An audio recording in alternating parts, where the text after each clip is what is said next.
When your fat cells are now full, your pot belly is reached a place, you cannot do anything. You're now having those back pains because of that tummy. You're now getting the palpitations. Anytime you move, you walk about 10 meters, you're sweating profusely. Anytime you sit for about a minute, you are yawning. Infections are hitting you every single day. You are on antibiotics every other time. And now your fat cells are full. Where do you think these glucose will go to? If you eat a carbohydrate when your fat cells are full, your stores are full, where are you going to send this glucose to? Tell me. Somebody is saying the liver. Let me tell you this. By the time your fats are full, your liver is getting full. Why? Because the liver is actually storing glycogen, and that glycogen is actually converted to fat and stored in the fat cells. So your liver is actually doing a different function. So when your fat cells become full now, if you eat a carbohydrate, there's nothing that is going to be pumped into the stores. Even if you bring in insulin to try and open your door, there is nothing that will go in. If any case, you'll get a spillage back, right? Take a phenomenon of that refrigerator.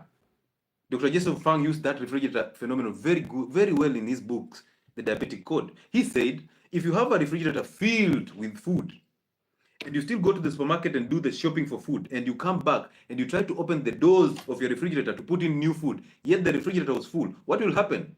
Spillage. This is exactly what is happening. So you're trying to force sugar into these fat cells that are already full. That is a problem. Therefore, if your storage is full, now there's nowhere glucose is going to go to, and you're not doing any activity, your liver is also fatty because you eat fruits.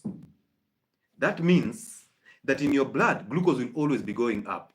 It will always be high. At a slight meal, any smallest meal of carbohydrate that you eat, your glucose will be high in blood, and they cannot go anywhere. At that moment in time, we call that insulin resistance. We also call that diabetes because now it is chronic and it's an elongated blood sugars in the system. They are high and for a long period of time. And now you cannot tolerate carbohydrates. That is what we call diabetes. Even if you bring in insulin, and guess what? As you're having high blood sugars, the pancreas is still thinking, hey, I am not doing enough because I'm not pumping this glucose from blood into the fat cells. So I'm not doing enough. So what should I do? I need to give more insulin. So the pancreas keeps giving you insulin. But that insulin is not going to work because it's not going to fit in the keys on the cells.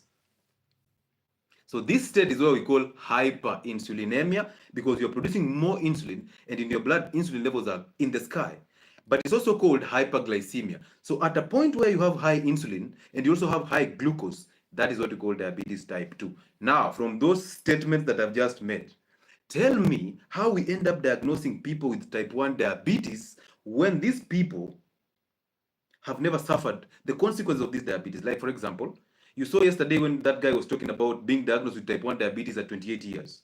So for the last 27 years, he was consuming carbohydrates all through. He never got chronic hyperglycemia. He never got problems, the complication of sugars. But because, of course, if you don't produce any insulin at all because the beta cells are destroyed, that means you cannot tolerate carbohydrates. But imagine this. You're told that your beta cells have been destroyed, whether autoimmune or you're born without. But you're diagnosed with diabetes type 1 at 28 years. Does it even make sense to you? Diabetes is not what is in blood. No, it's not. This is hyperglycemia. If you eat a cake now, 2 hours down the line, you take a blood sugar test, or even 30 minutes down the line of eating cake, you will have hyperglycemia, high blood glucose. That is not diabetes. That is hyperglycemia. It is a symptom of diabetes. And now guess what? Drugs for diabetes do not empty these fat cells. They do not. What they do is they reduce blood sugars. And where are they taking that blood sugar to? They are pumping blood sugar in the fat cells that are already full. Because by the time you're diagnosed with diabetes, your fat cells are full. You have nowhere to take this energy to, this glucose to. But guess what? You've been diagnosed with full fat cells, and then somebody gives you a drug that still pumps glucose in the same fat cells. What are we doing? Do you see where I came in with that video that I asked you, tell your doctor, yes, I have been diagnosed with diabetes. And diabetes basically means I have a lot of sugar in my system. So where is this metformin going to take these sugars to? Do you see where I came with that idea? So you're giving me a drug that is going to pump glucose from blood into the fat cells. But my fat cells are already full because now I'm diabetic, so I have no storage for glucose anymore. That's why I cannot tolerate glucose or carbohydrates. So why are you telling me to take metformin or take that glibenclamide, that's sulfonylurea, or take this sitagliptin, or even that Ozempic that we are taking? Why are you telling me to take this drug that will pump glucose from blood into the fat cells that are already full? Am I not going to create a dump site in my cells, in my body? This is the reason why people who are still on diabetic medication, high doses, will still go and get the complication of diabetes. You still get the kidney failure. Dialysis is coming. Kidney transplant is coming. You still get hypertension and anemia because your kidneys are failing, and kidneys control anemia. Kidneys actually suppress anemia. They give you blood cells.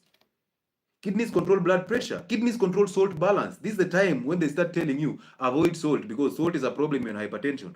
But the real deal is not the salt. The real deal is you ate carbohydrates that actually killed your kidneys, and now you are unable to excrete salt.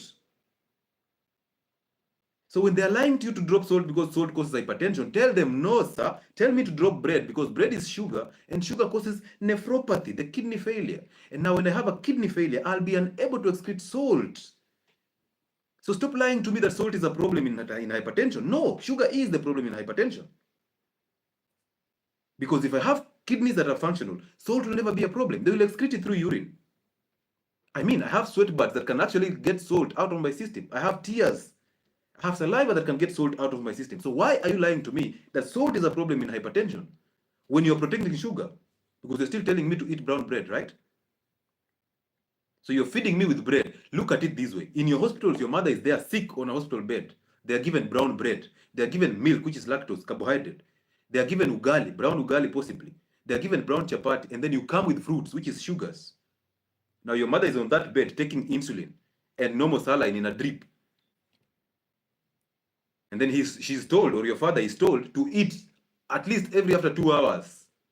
And then he's actually told, before you inject insulin, eat. Why is he being told to eat before injecting insulin? Because the side effect of insulin is hypoglycemia. So therefore, feed yourself, and then we'll bring you a solution in form of insulin. You see where I get sick about the system? And they still sugarcoat these as though it's nothing big. Your doctor is busy telling you that, you know, this one you have to take insulin for a lifetime. Yet we've just realized even the normal insulin, the one that is not injected, the one that comes from the pancreas, still causes you hypoglycemia and sends you into food cravings. This is the reason why people who have diabetes eat before taking drugs for diabetes, because they know the side effect is hypoglycemia. So feed yourself. Maintain that diabetes. We'll give you drugs to mask the symptoms. We'll give you insulin to keep on pumping sugar from blood into the fat cells so that you create a dump site there. And when you create a dump site there, we will bring you solutions through dialysis. We'll bring you solutions through spectacles and also a surgery to remove that cataract. We'll give you a drug for memory because you're losing memory. We'll give you neurobion for the nerves because sugar has killed your nerves. So don't worry, you keep on eating sugar and then come back. We have every drug. We have a drug for every symptom for sugars and the complication of sugars. We also have a drug for the side effects of those drugs. Like metformin is going to give you vitamin B12 deficiency. So more neuropathy, more nerves are going to be damaged through metformin. But we will give you neurobion. So don't worry, keep taking metformin, higher doses. We'll give you higher doses of pregabalin. So diabetic patient has metformin, has glibenclamide, has insulin, has hypertensive drugs, has drugs for anemia, has drugs for high lipidemia, the one that you blame every time, cholesterol, has drugs for the eye, supplements for the eye, has an immune boosting supplement because diabetes kills the immunity, has antacids, has vitamin B12 supplement. I mean, all these drugs going into the same liver. Hey, maybe I'm crazy. One day I'll be hard. So you keep on sitting there and dispensing and doing that injustice because you're a doctor, right? Yeah, keep doing what you're doing. Keep doing it because health is universal. Anything I'm doing here, my father is being done the same thing in the village. I can just myself, I'm a doctor. I can do best because of the title and the lab coat. Oh, it's time for us to question our syllabus. Now, these books that I've just mentioned to you, the KD Tripathi and the clinical, Roger Walker, the clinical pharmacy book, they were written ages ago. But science, you keep telling us that science is evolving. Our diabetes guidelines have been signed by that doctor who used to announce COVID things. You know that doctor, the tall one, who used to announce COVID, the scares of COVID? He's the doctor who signed actually 2024 guidelines for diabetes treatment. And these diabetes treatment are the same for last year but 1, last year but 10. They are the same. The only thing that changes is the year. That's the only thing that changes, the year. And then what again changes is the signature, because somebody new will come and sign them, the guidelines. And then he's there being announced as one of the experts. Experts who? Experts with the signature, signing things that you actually know they are criminal.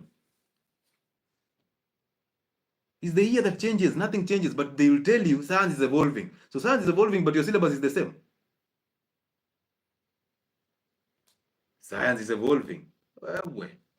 But you signed a document that is just a review. So you went to Naivasha to sit in Naivasha for a week, gotten the allowances to just put a signature on the same guidelines for last year. And last year, the case of diabetes was in the roof. You actually carry the guidelines. When you're reading them to us, you're telling us that these guidelines are for diabetes treatment this year. We have reviewed some few things here and there. And then you still read insulin therapy. You should snack before injecting yourself with insulin.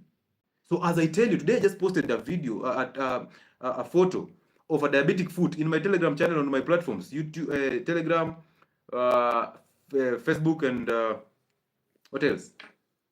And Instagram. A picture of a diabetic foot. When you're in that state, that diabetic foot is there. You will never tell me that all of us will die. But we will die one day. That you will die one day is just you borrowing internet from your neighbor, trying to write a comment to feel relevant. Wait until you get that diabetic foot. You will never say about this. You'll actually be asking us, who told you the same thing, that you should not eat these carbohydrates to death. You'll be telling us to just changa in that WhatsApp group to make sure that you have an amputation. Are you even thinking? Amputation came from a simple wound.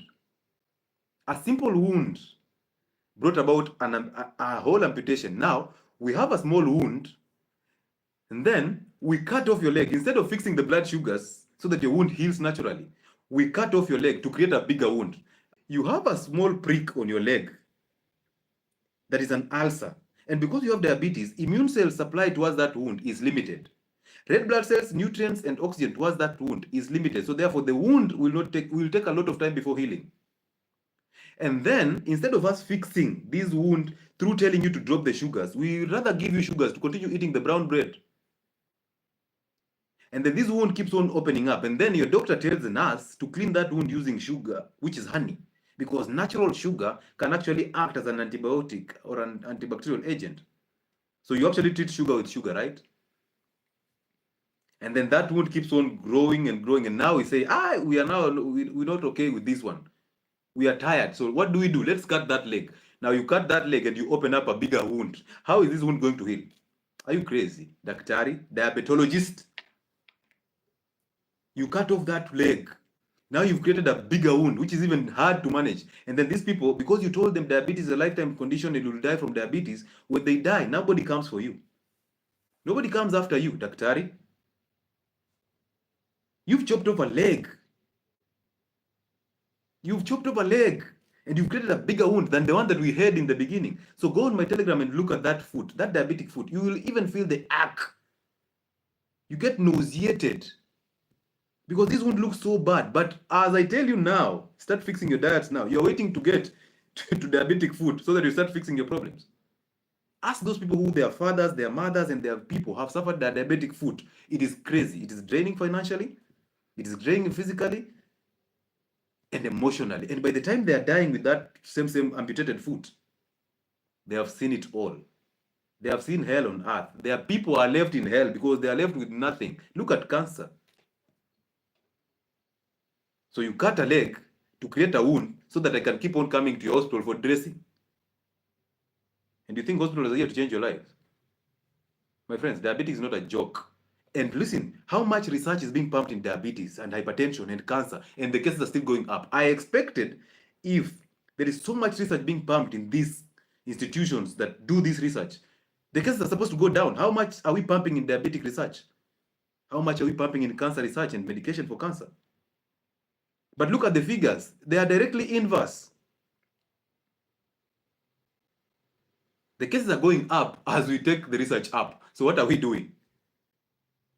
You want to tell me for the last 10 years, diabetes has remained the same as the syllabus, and the management has to be the same from 1980 up to now. Professor Gaiton wrote that medical physiology book in 1981. Up to now, the case of diabetes is skyrocketing. But we're still using the same book that was written in 1981 to manage diabetes. Kwani si ni wajinga? Kwani si ni wajinga aje? Like, how crazy are we? That a disease that was managed in 1981 the same way has to be managed the same way now. Yet the difference between 1981 and now is research, peer-reviewed papers, diabetic guidelines, dietary guidelines. We have all these nutritionists coming out, all these doctors coming out as diabetologists with pot bellies. And they can't question that syllabus. 1981, this is 2024. My friends, 2024 and 1981, how much research has been done? But however much research we do, we will still manage them the same way we used to manage in 1981. What a crazy system.